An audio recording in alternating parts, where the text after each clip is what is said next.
Washingtondan Amerika ovozi namoyish etadi. Shu kunning eng dolzarb mavzulari: Markaziy Osiyo, xalqaro hamjamiyat, Amerika xalqi va hayoti, siyosiy, ijtimoiy va madaniy yangiliklar. Bularning hammasi bizning kundalik radio dasturlarimizda va haftalik Amerika manzaralari ko'rsatuvida, shuningdek internetdagi sahifamizda. Amerika ovozi xolis, tezkor va ishonchli axborot manbai.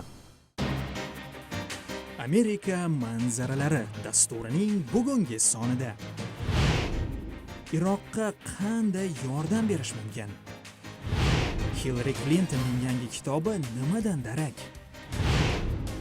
O'tkir materiallari sabab o'ldirilgan jurnalistlar.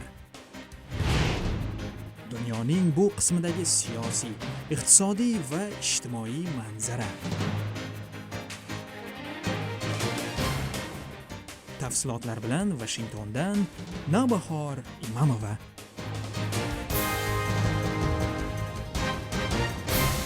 Assalomu alaykum. Amerika xalqi va hayoti, tashqi siyosati va global mavzular haqidagi ko'rsatuvimiz huzuringizda. Iroqda vaziyat og'irlashganida kim aybdor? Bag'doddagi rahbarlar ekstremizm kuchaydi deya nolimoqda. Lekin Washington nazarida Shia hukumat olib borgan siyosat, xususan suniylarni ezgani mamlakat bo'ylab mazhablararo mojarolarni avj oldirib yubordi. Lekin Qo'shma Shtatlar terrorizm muammosini ham tan oladi va harbiy yordam ko'rsata boshladi. Qo'shma Shtatlar Iroq va Shom Islomiy davlati degan guruh tomonidan Iroqda amalga oshirilgan xurujlarni keskin qoralaydi. Bu guruh Al-Qoida terror tizimining bir bo'lagidir. Prezident Barack Obama Iroq xalqiga yordam qo'lini cho'zishga va'da berdi. O'tgan bir yil davomida Iroqqa xavfsizlik bobida yordamni ancha oshirdik. Trening, texnika va razvedka ma'lumotlari ulashdik. Ekstremist kuchlar mamlakatni ishg'ol qilar ekan, mahalliy armiya har qachongidan bizning ko'makka muhtoj, deydi Obama. Jihodchilar qisqa vaqt ichida bir necha shaharni qo'lga kiritib, endi poytaxt Bag'dodga yurish rejalamoqda. Mamlakatda gumanitar vaziyat izdan chiqqan. Minglab iroqliklar jon saqlash uchun uy-joyini tashlab ketmoqda. Obama Iroq hukumatiga murojaatida birlikka urg'u berdi. AQSh Iroq xavfsizlik kuchlarini qo'llab-quvvatlashi barobarida bu davlat rahbarlaridan ham jiddiy va samimiy qadamlar tashlashni kutamiz. Mazhablar o'rtasidagi tafovutlarni hal qiling. Odamlarni e'tiqodiga qarab ajratmang. Tinchlikni targ'ib qiling. Har bir fuqaro va jamoaning manfaatlarini ko'zlab ish tuting, deydi AQSh rahbari. Iroq xavfsizlik kuchlari ayni damda jihodchilar bosib olgan hududlarni qaytarib olish harakatida. Iroq va Shom Islomiy davlati degan guruhga qarshi janglar. Al-Qoidadan ruhlangan radikal to'da Mosul va Tikrit shaharlarini bosib oldi. Zobitlar esa formasini tashlab qochgan. Obamaning aytishicha, armiya vatan uchun turib bera olmagani parokanda siyosatga borib taqaladi. Qurolli kuchlar safida tushkunlik, xizmatga sadoqatsizlik seziladi. Buning negizida Iroqni yillardan buyon ichidan yemirayotgan siyosiy muammolar yotibdi, deydi Obama. 2003-yildan buyon AQSh Iroqning mudofaa tizimini yaxshilash uchun $25 milliard sarflagan. Iroqni 2011-yilda tark etganimizda xulosa shu ediki, mahalliy armiya yetarli malakaga ega, mamlakatni ehtimoliy tahdidlardan mudofaa eta oladi deb o'ylaganmiz, deydi admiral Jon Kerbi. Ko'p o'tmay sunniy musulmonlar Bag'doddagi Shia hukumatni tarafkashlikda qoralab namoyishlarga chiqa boshladi. Zalmay Xalilzod Iroqda elchilik qilgan. Amerika qo'shinlarini olib chiqqanidan keyin etnik ziddiyatlar qalqib chiqdi. Mazhablar bir-biridan tamomila uzoqlashdi, deydi u. Askarlarni jang qilmasdan qochishga majbur qilgan ham aynan shu diniy tafovutlar, deydi tahlilchilar. Chunki ular Bag'doddagi hukumatga sodiq emas. Korrupsiya, zaif boshqaruv hamda umidsizlik soldatlarni formasini tashlab chekinishga undagan omillar qatorida ko'riladi. Iroq armiyasiga qanday yordam ko'rsatish ayni paytda Washingtonda muhokama etilayotgan masalalardan. Al-Qoidani yengish uchun Iroqqa madadni oshirish kerak. Ehtimol havo hujumlari haqida o'ylab ko'rsa bo'ladi, deydi tahlilchi Michael Rubin. Boshqa ekspertlar nazarida esa pilotsiz samolyotlarni ishga solish bilan ko'p narsaga erishib bo'lmaydi. Jangarilarni haydab chiqarish uchun bu chora yetarli emas. Masalaning yana bir murakkab jihati shundaki, boy arab davlatlari Suriyaga qurol aslaha jo'natishda davom etmoqda. Diniy ekstremistlar Suriyani tark etib, endi Iroq hukumatiga xavf solyapti, deydi Yaqin Sharq bo'yicha ekspert Michael O'Hanlon. Bosh vazir Nuri al-Maliki shiya va sunniylarga teng qaramas ekan, Fors ko'rfazi davlatlari sunniy guruhlarni quvvatlashda davom etadi. AQSh rasmiylariga ko'ra, jihodchilar regionda o'rnashib olishiga aslo yo'l qo'yib bo'lmaydi. Ularning maqsadi Suriyadan Iroqqacha bo'lgan hududda xalifalik barpo etishdir. Meredith Buell, Shohruh Hamro, Washington.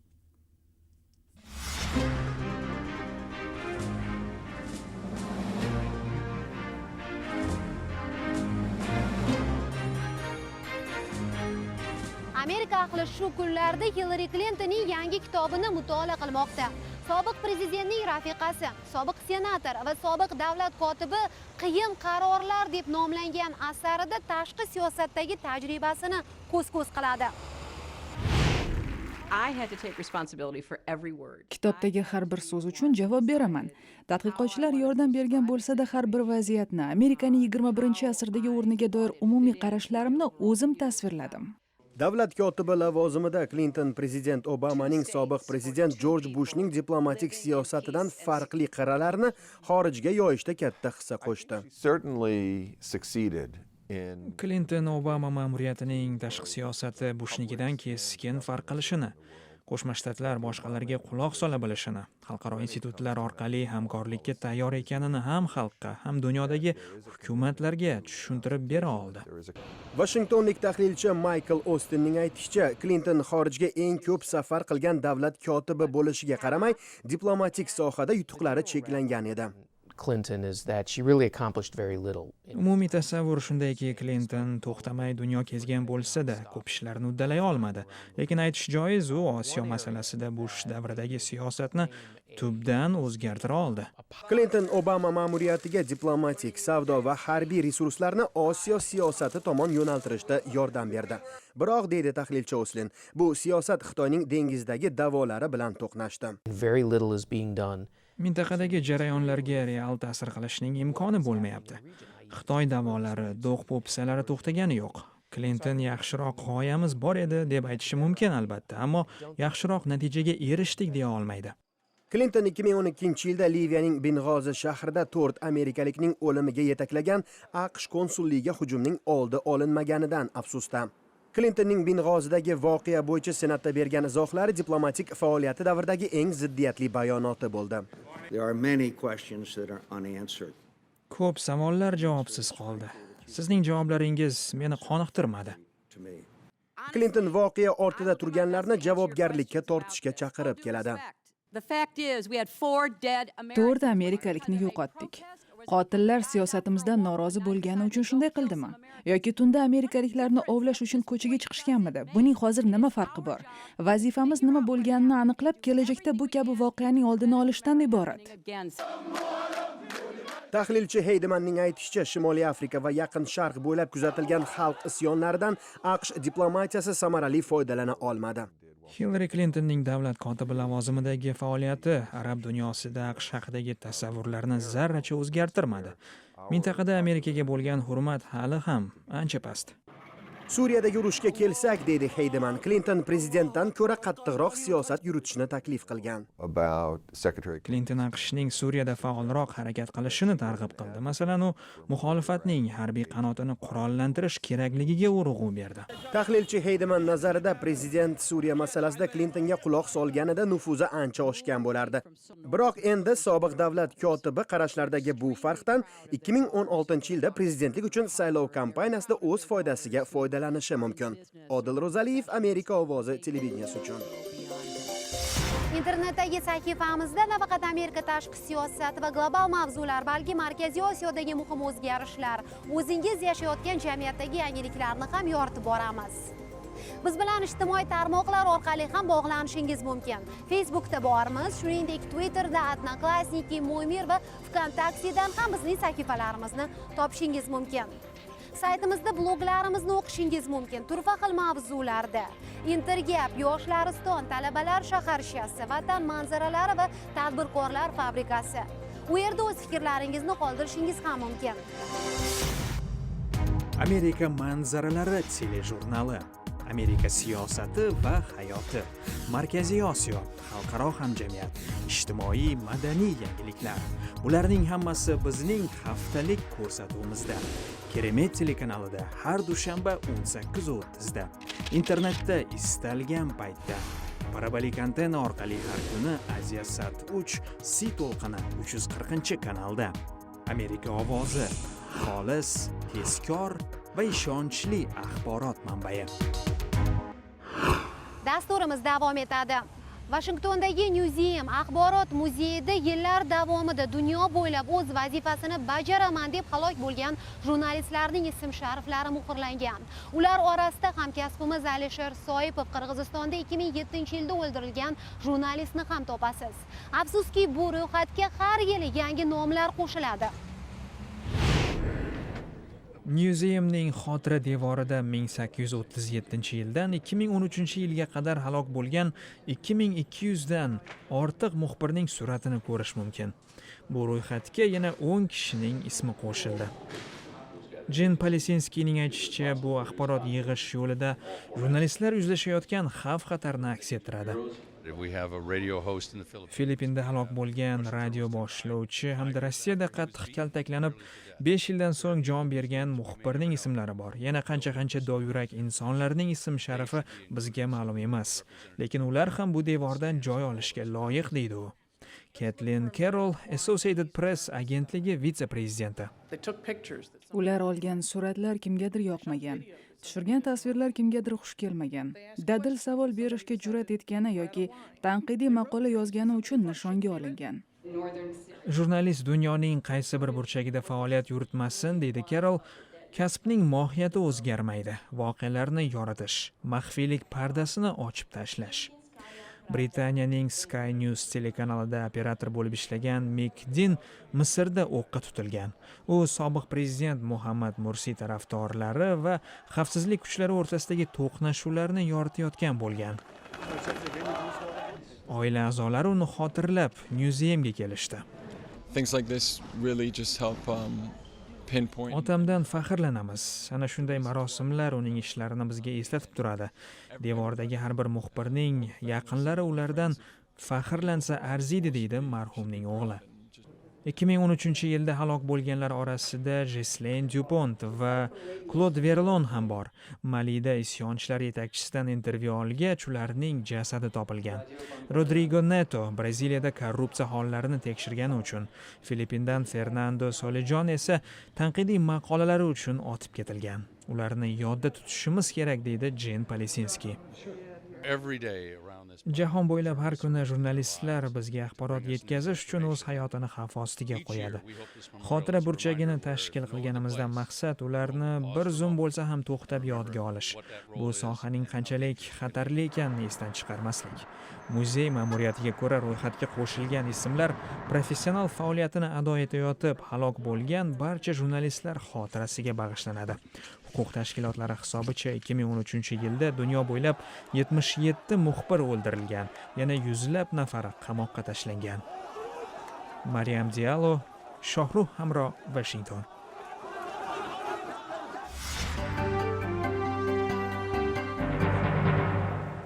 Bir yarim asr avval Amerikada temir yo'l tizimi barpo etilganida muhojirlar, migrant ishchilarning xizmati katta bo'lgan. Asosan Xitoylar ishlagan. Bu mamlakat zamonaviy o'lkaga aylanishida ularning hissasi juda katta. Lekin bu insonlar taqdiri haqida ko'p narsa bilmaymiz. Stanford universiteti bu mavzuni o'rganmoqda hozir. Bill Yening ota-bobosini Xitoydan Qo'shma Shtatlarga bosh olib ketishga majbur qilgan ilojsizlik va jasorat edi.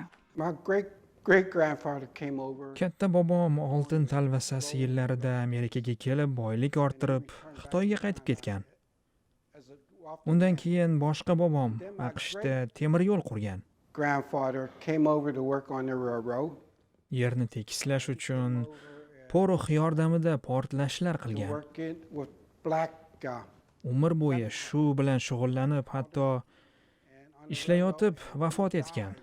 working on the railroad. Bill Yening bobosi Qo'shma Shtatlarga soxta hujjatlar bilan ko'chib kelgan, kiyim tozalash bilan kun ko'rgan, farzandlarni boqqan. Things were pretty bad and Xitoyda u paytlar hayot chidab bo'lmas darajada og'ir. Oilamiz came to America. chorasizlikdan bosh olib ketgan. Shelley Fisher Fishkin mana shunday hikoyalarni izlayapti. Stanford universiteti olimasi xitoylik temir yo'l quruvchilari taqdiriga oydinlik kiritmoqchi. Osiyodagi hamkasb olimlar bilan birga ishlab, o'sha oilalarning avlodlarini qidiryapti. Xitoylik aksariyat ishchilar temir yo'l qurilishi nihoyasiga yetgach, vataniga qaytib ketgan. O'sha yerda oila qurib farzandli bo'lgan. Boshqalari esa AQShga kelishdan oldin Xitoyda oila qurgan. Stanford universiteti temir yo'l ishchilarining avlodlarini qidirib topib, ota-bobolari kim o'tgani, hayoti qanday kechganini qog'ozga tushirishni ko'zlayapti. AQSh tarixidagi bu yoriqlarni yelimlash lozim. Temir yo'l tarmog'i bo'lmasa, Amerika zamondan orqada qolib ketishi, sanoati rivojlanmasdan qolishi turgan gap edi. Yo'llarni yotqizaman deb qora terga botib ishlagan esa xitoyliklar edi. Jonathan Wongning ajdodlari ingliz tilida so'zlashgan, Xitoydan AQShga kelib temir yo'lda tarjimonlik qilgan, keyinchalik Qo'shma Shtatlarda qolib ketgan. He kind of had a different experience than how U qora ish bilan shug'ullangan emasdi. Hayotini tinimsiz xavf ostiga qo'yishiga to'g'ri kelmagan. Asosan amerikaliklar bilan muomala qilgan, kundalik hayoti shular bilan o'tar edi. Lekin Xitoydan bo'lgani uchun oqlar uni baribir kamsitgan. Tengiday ko'rishmagan. treated as if he was the inferior minority. Ular kamsitishlardan, Amerikada mavjud noto'g'ri tushunchadan anchagina qiynalgan. Oqlarga qaraganda kamroq haq olgan. Bill Ye farzandlari bu o'tmish haqida bilishini istaydi. They had to appreciate the Ajdodlarimiz boshdan nimalar o'tganini, biz uchun nimalarga chidaganini bilishimiz kerak. Hozir sholi terib yurgan bo'lishi mumkin edi. Ota-bobom bizni o'ylagan axir. Stanford universitetining loyihasi yordamida bu odamlar tarixga kiradi. Ularning mehnatini avlodlar eslab yuradi. Los Angelesdan Elizabeth Lee, Washingtondan Nasiba Tohir.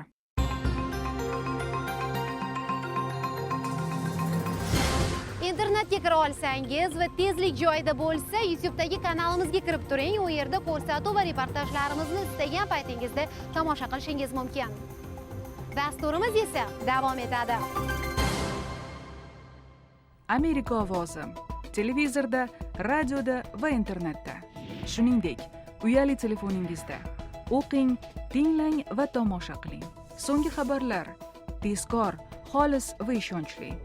Video, foto va audio shaklida. Istasangiz siz ham Amerika ovoziga material yuboring. Dunyo bilan bog'laning. Smartfon, Mac yoki Android. Applikatsiyamizni ishlating. Amerika ovozi barmog'ingiz ostida. Universitetni 70 yoshida bitirgan amerikalik. Samodagi ko'zimiz. Hubble teleskopi. Kaliforniya shtatidagi kino maktablarida. Tafsilotlar dasturimiz davomida. Siz Amerika ovozi televideniyasini tomosha qilyapsiz. Bu mamlakatda ham hozir bitirish marosimlari. Virjiniya oliygohini tugatganlar orasida 70 yoshli otaxon bor. Mag'rur va optimist bitiruvchi. Bir necha yil oldin bo'lganida balki uni boshqalardan ajrata olmasdingiz. Bugun Jerry Reedni darrov ko'rasiz. Congratulations on your graduation. Thank you. 70 yoshli Reed Virjiniya universitetini bitirdi. Tanishib, yoshini tezda unutasiz. Get a hug later. Barda uni tanimagan yo'q. talabalar klubi a'zosi. From Rugby Road to Vinegar Hill, we're gonna get drunk tonight. Uning obro'si juda baland. He's the coolest 7-year-old I know now.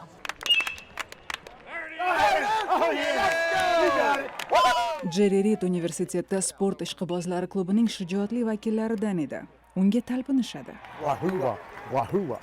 Kursdoshlari bilan istagan mavzuda gaplashishi mumkin. You can relate to him. Darrov ko'nglingizga yo'l topadi.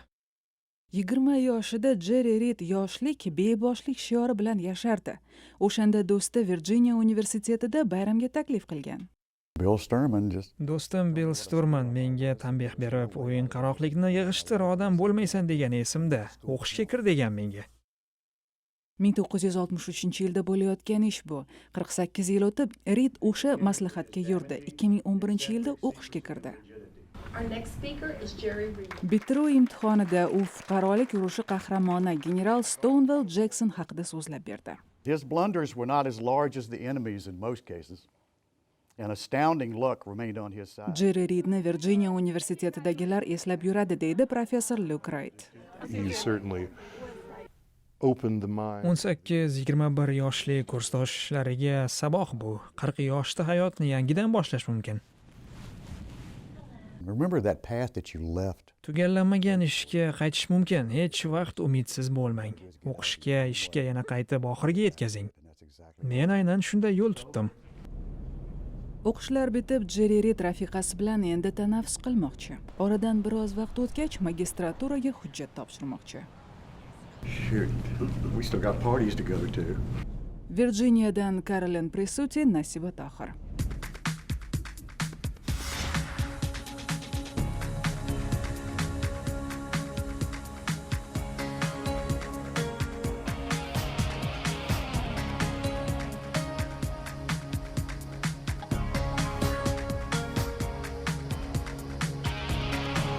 Deyarli chorak asrdan beri samoda turgan Hubble teleskopi borliq haqidagi tasavvurimizni tamoman o'zgartirib yuborgan.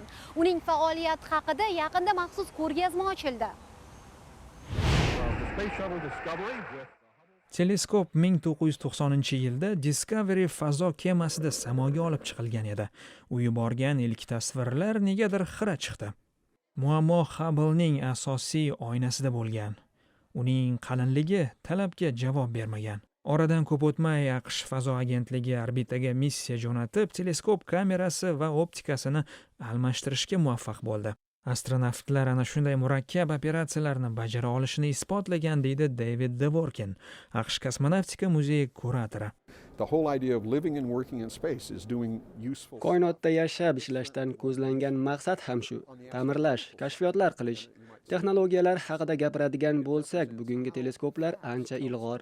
Hubble'ni bir marta tuzatganmiz, lekin 4 marta qismlarini yangiladik. 2009-yilda Hubble'ning ayrim mexanik qismlari yechib olinib, ko'rgazmaga qo'yilgan. Vaqt o'tgan sari undan olingan tasvirlar o'tkirlashdi va tiniqlashdi. Ularni o'rganib, olimlar 14 milliard yil oldingi manzaraga nazar solishi mumkin. Understanding star forming regions. Yulduzlar tizimi qanday paydo bo'ladi? Gaz va chang bu jarayonga qanday hissa qo'shadi? Hubble teleskopi bugun ultraqizil va binafsha ranglarida ko'ra oladi. Bu ilmiy jihatdan ahamiyatli. Eng olis galaktikalardan endi paydo bo'lgan yulduzlarni yorug'lik darajasiga qarab ilg'aydi. Insoniyatga qariyb chorak asr xizmat qilgan Hubble yangi vositalarga yo'l ochib beradi. 2018-yilda bundan-da mukammalroq bahaybat James Webb teleskopini uchirish mo'ljallangan. Uning oynalari Hubble'nikidan 5 baravar kattaroq. The James Webb is optimized. James Webb teleskopi aynan infraqizil nur bilan ishlaydi. Shunga moslangan. Yulduzlar sistemasi, bepoyon galaktikalarda bo'layotgan jarayonlarni shu rangda ko'ra olamiz. Hubble yana 3-4 yil insoniyat xizmatida bo'ladi va samodan betakror suratlar uzatishda davom etmoqda. Rozanna Skirbal, Shohruh Hamro, Washington.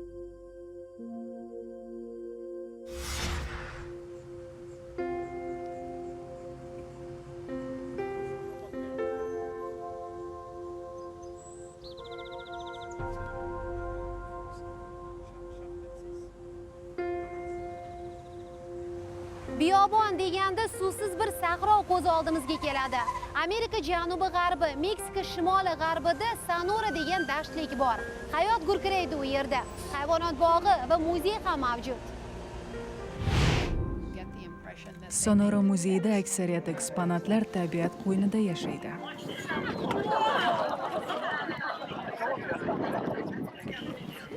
Uch kilometrlik so'qmoqni bosib o'tar ekansiz, yo'l-yo'lakay 60 ming xil o'simlik, butani tomosha qilasiz. Suvsiz, quruqlikda yashab ketishga moslashgan jonivorlar. Eng yaxshi misol cho'lning temir daraxti, deydi muzey xodimi Jon Vins. Mislsiz qurg'oqchilikda ham omon qoladi. Agar qurib yerga qulasa, yana novda beradi. Shu tariqa qayta o'sadi. Bu yer ham hayvonot bog'i, ham botanika bog'i. Mintaqamizga xos ko'pgina o'simliklar bor bu yerda. Biz muzeyga kelgan mehmonga hayvonot olami va o'simlik dunyosi chambarchas bog'liq deb o'rgatamiz. Sonora muzeyidagi bir so'qmoq tik qoya yoqalab o'tgan. Har yonda g'orlar bor, cho'qqida esa hayvonot podshosi muntazir.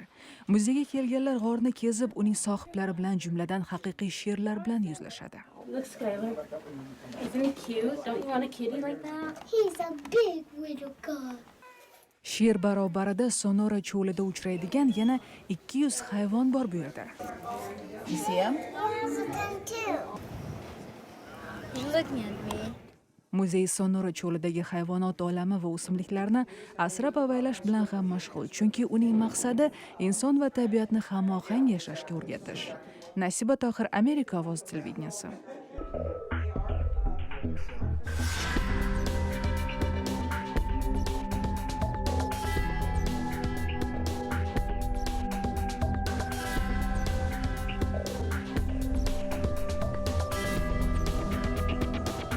Gollivud ma'lumki Amerika kino sanoati poytaxti.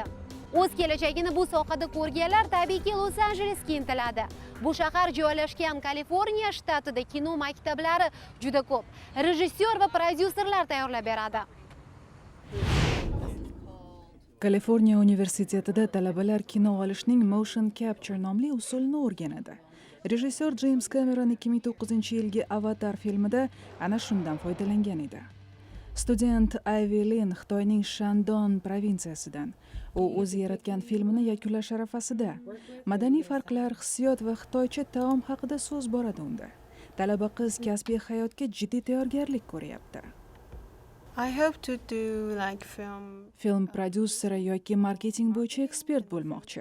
Amerikada yoki Xitoyda. between the US and China. U kino mahsulotini tugatish uchun internetda pul jamg'arishga muvaffaq bo'ldi. Pekinlik kursdoshi Melinda Pan unga yordam berib yubordi. Melinda ham o'zining bitiruv ishini tugatib qolgan. Xitoy va Qo'shma Shtatlar anchagina filmlar ustida birga ishladi. Temir odam kartinasi bir misol. Ilmiy fantastik filmlar bugun boshqa janrlardan mashhur, deydi u. Bunaqa kinoni suratga olish uchun yaxshigina texnik mahorat talab qilinadi. Xitoyda ham bozori chaqqon, o'zim melodrama muxlisiman, deydi talaba. Melinda Panning filmi AQShdagi ko'chmas mulk savdogari va Xitoydagi xaridor o'rtasida tushunmovchilik haqida. Talaba prodyuser yoki rejissyor bo'lmoqchi, u yoki bu davlatda. Professor Bridget Murneyning aytishicha, kollejda bola raqamli texnologiyani puxta o'rganadi. Kaliforniya universiteti va qo'shni ta'lim maskanlariga chet eldan tobora ko'p talaba kelyapti. Televideniya va film olamining poytaxti qayer? Los-Anjeles albatta. Xorijlik bolalarni jalb qilayotgan ham shu. Hindistonlik Nidin Patelni Kaliforniya universitetiga yetaklagan jihat aynan xalqaro studentlar serob ekani.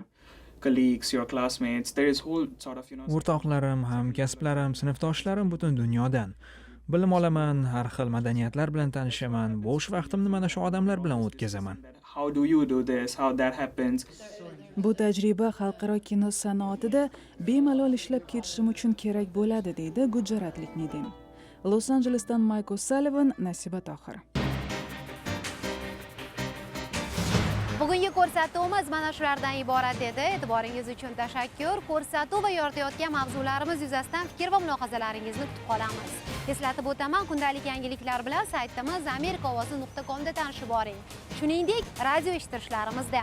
Washingtondan men Navbahor Imamova. Yaxshi dam oling.